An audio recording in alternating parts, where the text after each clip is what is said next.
Do you want to have different backgrounds for different monitors if you have a multiple monitor setup like I have? Well, it's pretty easy to do, and I didn't know about it until recently, so you don't need to feel bad about it. So you right-click your Windows button, and you can click Settings. You get into Settings here. Then you go down to Personalization.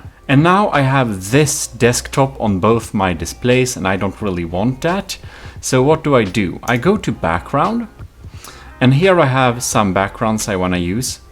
So I right-click this, and if I set this on all monitors, it will be weird. This is my little sorting background. It doesn't work to have on all of them. So then I can set this background without the sorting thing for display 1.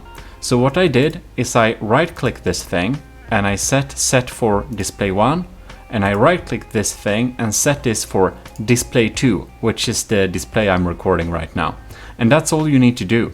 So I think that should be a pretty useful little tip on how you can get different backgrounds on different display. And I have a super handy little background here where I can sort my stuff so easily. Which you can get, by the way, if you'd like that. Now, if that was helpful for you, please leave a like, that helps me a lot. You can subscribe to the channel for our Tech Tuesdays. Every Tuesday we have a new tech video, and the next video might be the solution to the problem you're having. If you need more help, we have the Discord down here, and in the Discord we have a tech help channel, so you can ask around there too for some extra help. Other than that, please subscribe and check out my other channels too. We have the GMODISM channel for 24/7 entertainment, and we got the Relaxism channel. We got some really nice sleep and relaxation videos. This is your host Eric, signing out.